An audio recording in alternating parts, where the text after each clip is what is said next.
پچھلے ایپیسوڈ میں ہم نے سنا میں زندہ رہا تیرے جیسا بد نصیب کوئی نہ ہوگا، سلیمان نے اٹھ کر کہا۔ سلیمان بن عبد الملک کے یہ الفاظ محض کھوکھلی دھمکی نہیں تھی، یہ اس کا عہد تھا، اور اس عہد نے ہندوستان کی تاریخ بدل ڈالی۔ اب آگے ایپیسوڈ نمبر 5۔ 700 عیسوی 81 ہجری میں جب محمد بن قاسم کی عمر 6 سال تھی، سندھ میں ایک ہندو راجا جس کا نام طاہر تھا تخت نشین ہوا۔ اس وقت سندھ کا راج 2 حصوں میں بٹا ہوا تھا۔ ایک حصے کی راجدھانی ارور تھی جسے الور بھی کہا جاتا تھا، اور دوسرے راجا کی راجدھانی برہمن آباد تھی۔ اس راجے کا نام ہی راج تھا، لیکن وہ 1 سال کے اندر ہی مر گیا۔ اس کے تخت پر راجا داہر کے چھوٹے بھائی دہر سینا نے قبضہ کر لیا۔ اس سے راجا داہر کو خوشی ہوئی کہ سندھ کا یہ حصہ بھی اس کے خاندان کے قبضے میں آ گیا۔ راجا داہر کے تخت نشین ہونے کے 2 یا 3 سال بعد کا واقعہ ہے۔ راجا داہر کی رانی جس کا نام مائی رانی تھا، ہرنوں کے شکار کو نکلی۔ اس زمانے میں سندھ کے اس علاقے میں ہرن زیادہ پائے جاتے تھے۔ گھوڑوں پر سوار ہو کر تیروں سے ہرنوں کا شکار کھیلا جاتا تھا۔ ہرن کے پیچھے گھوڑا ڈال دیا جاتا اور سرپٹ دوڑتے گھوڑے سے دوڑتے ہرن پر تیر چلائے جاتے تھے۔ مائی رانی کی عمر 20-21 سال تھی۔ ایک ہی سال پہلے راجا داہر کے ساتھ اس کی شادی ہوئی تھی۔ وہ خوبصورت لڑکی تھی اور ہرن کے شکار کی دل دادا تھی۔ شاہی خاندان کی لڑکی تھی، اس لیے گھڑ سواری اور تیر اندازی میں مردوں کا مقابلہ کر سکتی تھی۔ اس روز وہ 2 گھوڑوں اور 2 پہیوں والی رتھ پر شکار کھیلنے نکلی تھی۔ رتبان محل کا ایک آدمی تھا جو میدان جنگ میں رتھ دوڑانے اور لڑنے کا ماہر تھا۔ انہیں 4-5 ہرن نظر آئے۔ مائی رانی کے کہنے پر رتبان نے رتھ دوڑا دی۔ ہرن بھاگ اٹھے۔ رتھ کی رفتار انتہا کو پہنچ گئی۔ اس کے دونوں گھوڑے جنگی تھے اور یہ راجا کے استبل کے گھوڑے تھے، بہت ہی تیز دوڑتے تھے۔ ایک ہرن دوسرے سے الگ ہو گیا۔ مائی رانی نے اس کا تعاقب شروع کر دیا۔ زمین کہیں ریتیلی اور کہیں پکی تھی، آگے چٹانیں تھیں اور ٹیلے گھاٹیاں بھی تھیں۔ ہرن ان میں چلا گیا۔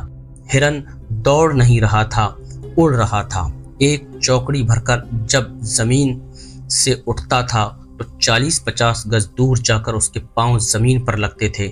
رتھ کے گھوڑوں نے فاصلہ کم کر لیا، لیکن ہرن چٹانوں اور ٹیلوں کے اندر چلا گیا۔ وہاں تک مائی رانی نے ہرن پر 3-4 تیر چلائے تھے، لیکن سب ہرن کے دائیں اور بائیں زمین پر لگے۔ رتھ بھی ٹیلوں کے اندر چلی گئی، وہاں زمین ہموار نہیں تھی۔ رتھ اچلتی تھی۔ مائی رانی 2-3 بار گرتے گرتے بچی۔ ہرن ٹیلوں اور چٹانوں کے درمیان گلیوں میں دوڑا جا رہا تھا اور یہ گلیاں مڑتی تھیں۔ رانی نے تعاقب جاری رکھا۔ رتھ دائیں اور بائیں اتنی زیادہ رفتار سے مڑتی تھی کہ اس کے الٹ جانے کا خطرہ پیدا ہو جاتا تھا، لیکن رتھوان اپنے کام کا ماہر تھا۔ رانی نے ہرن پر کئی تیر چلائے، لیکن دوڑتی اور اچھلتی رتھ سے چلا ہوا تیر اتفاق سے ہی ہرن کو لگ سکتا تھا۔ آگے ٹیلوں میں گھرا ہوا میدان آ گیا۔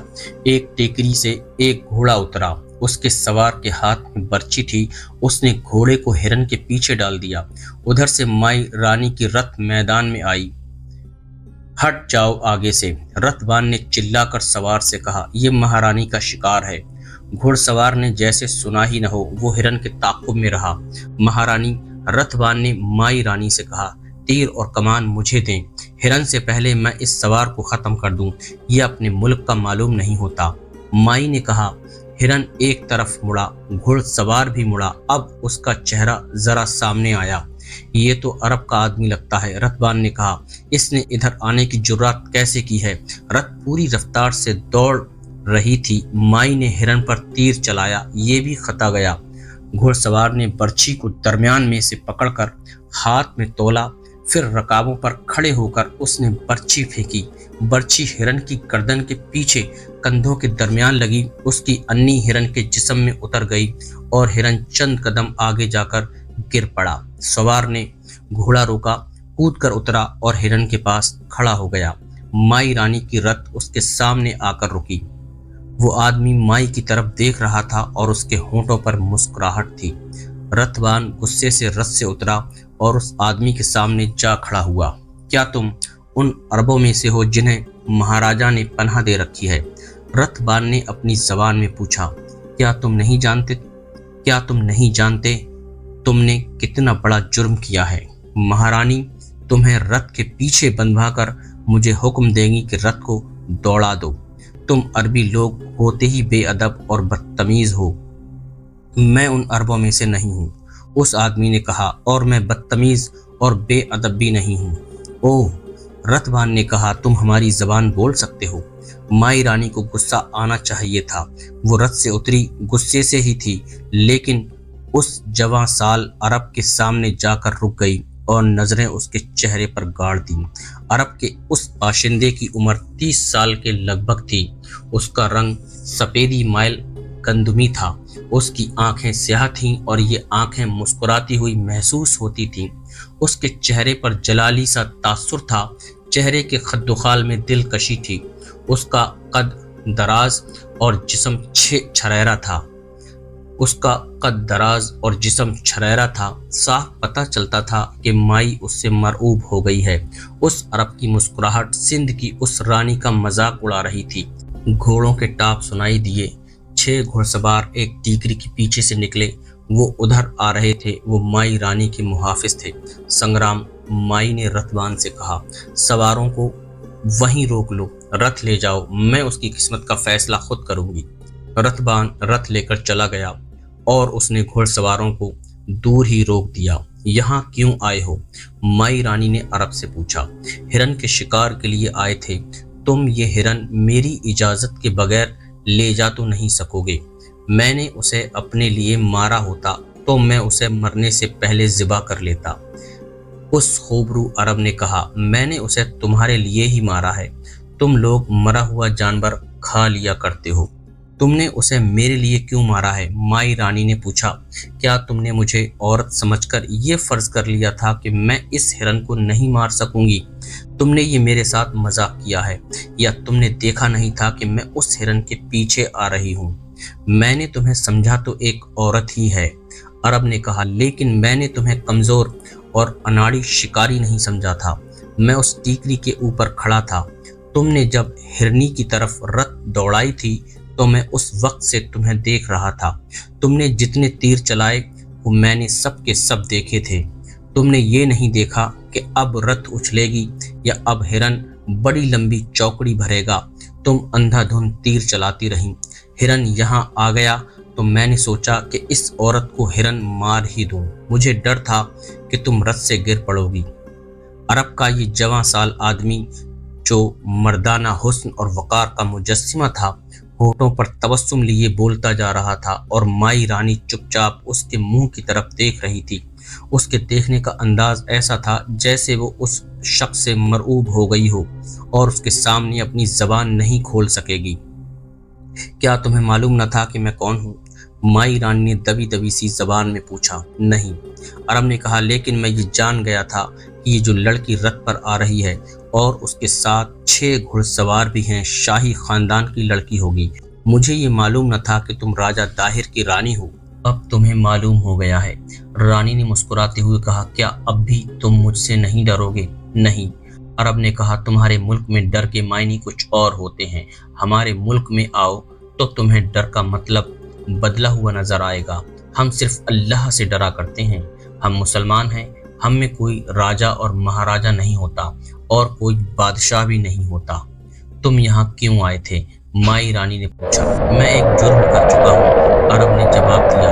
अब अगर ये बता दूं कि मैं यहाँ क्यों आया था तो ये मेरा दूसरा जुर्म होगा, लेकिन मैं तुम्हें ये भी बता देता हूँ कि मैं यहाँ कोई जुर्म करने नहीं आया था, मैं पनाह लेने आया हूँ। माई रानी ने अपने रथ बान को बुलाया। वो रथ दौड़ाता पहुंचा। रानी ने उसे कहा कि हिरन से बर्छी निकालकर यहीं रहने दे और हिरन को रथ में डालकर ले जाए। रथवान ने उसके हुक्म की तामील की। वो जब चल पड़ा तो रानी ने उसे आवाज देकर रोक लिया और उसके पास चली गई। कोई खतरा नहीं संग्राम, रानी ने उसे आहिस्ता से कहा। फिर भी मैं इससे कुछ बातें मालूम कर रही हूँ। ये आदमी हमारे काम का मालूम होता है। तुम लोग यहाँ से थोड़ा पीछे चले जाओ। महारानी, संग्राम ने कहा, जो अक्ल आप में है वो हम में नहीं। मैं सिर्फ ये अर्ज करूंगा कि होशियार रहना। इन मुसलमानों का कोई भरोसा नहीं। तुम फिक्र न करो, माई रानी ने कहा। जाओ, ये शख्स मेरा कुछ नहीं बिगाड़ सकता। रतबान चला गया। रानी के सवार मुहाफिज भी जो कुछ दूर खड़े थे वहां से हट गए। रानी फिर उस अरब के पास जा खड़ी हुई। क्या तुम अपने मुतालिक मुझे कुछ बताओगे? माई रानी ने उस अरब से पूछा। कुछ बताने से पहले मैं कुछ पूछूंगा। पूछो, माई ने कहा। मैं तुम्हारे मुल्क से वाकिफ हूँ। अरब ने कहा, इस मुल्क के राजे और उनकी रानियां एक आम आदमी के साथ इस तरह नरमी से बात नहीं किया करते जिस तरह तुम कर रही हो। यहाँ इंसान इंसानों के खुदा बने हुए हैं। तुम कोई आम आदमी मालूम नहीं होते। माई रानी ने कहा, तुम किसी शाही खानदान के आदमी हो। तुमने हमारी जबान कहाँ से सीखी है? तुम तो हमारे मुल्क की और भी कुछ बातें जानते हो। रानी चुप हो गई और कुछ सोचकर अरब की तरफ देखा और कहने लगी, मुझे तुम्हारे साथ सख्ती से बात करने की जरूरत नहीं। मैं तुम्हें ये बता देती हूँ कि तुम इस वक्त मेरे मुहाफिजों के घेरे में हो और मैं तुम्हें अरब का जासूस समझती हूँ। क्या तुम मेरा ये शक रफा कर सकते हो? नहीं। अरब ने कहा, मैं सिर्फ ये कह सकता हूँ कि मैं किसी का जासूस नहीं। मेरा नाम बिलाल बिन उस्मान है और मैं अपनी खिलाफत का बागी हूँ। मालूम हुआ था कि यहाँ अरब के बहुत से बाशिंदों ने पनाह ले रखी है। वो सब बागी थे। हाँ, ये सही है। माई रानी ने कहा, हमने सैकड़ों अरबों को पनाह में रखा हुआ है। तुम उनके पास क्यों नहीं चले गए? मुझे मालूम नहीं वो कहाँ हैं। अरब ने जवाब दिया, मैं अकेला नहीं, मेरे साथ 4 और साथी हैं। हम 4-5 दिनों से यहाँ छिपे हुए हैं। पता नहीं चल रहा था कि यहाँ के राजा तक किस तरह पहुँचे और पनाह हासिल करें। तुमने पूछा था कि मैंने तुम्हारे मुल्क की जबान कहाँ से सीखी है। मैं लड़कपन में अपने बाप के साथ इस मुल्क में आ चुका हूँ और मैंने 5 साल यहाँ गुजारे थे। क्या तुम सिंध में रहे थे? नहीं रानी, बिलाल ने जवाब दिया, मैं सबसे पहले सरांदीप गया था। तुम जानती होगी कि बड़ी लंबी मुद्दत से वहाँ मुसलमान आबाद हैं। उसके करीब हिंदुस्तान के इलाके मालाबार में भी अरब के मुसलमान आकर आबाद हुए थे। मैं जानती हूँ। रानी ने कहा, मुझे मालूम है ये अरब के वो मुसलमान हैं जो तिजारत के लिए वहाँ गए थे और उनमें से बहुत से वहीं आबाद हो गए थे। और मैं ये भी जानती हूँ कि मालाबार में जो मुसलमान हैं वो इस्लाम की तबलीग भी करते हैं और उन्होंने उन इलाकों के बेशुमार दूसरे मजहबों के ख़ानदानों को मुसलमान बना दिया है। मेरा बाप भी मुबल्लिग था। बिलाल बिन उस्मान ने कहा, वो ताजिर भी था। मैं उसके साथ इधर आया था। अपने बाप के साथ हिंदुस्तान के कई इलाकों में गया था। मैंने इस दौरान यहाँ की ज़बान सीखी थी। बाप मुझे भी तबलीग की तरबियत दे रहा था, लेकिन मैं सिपाहगरी का शौकीन था।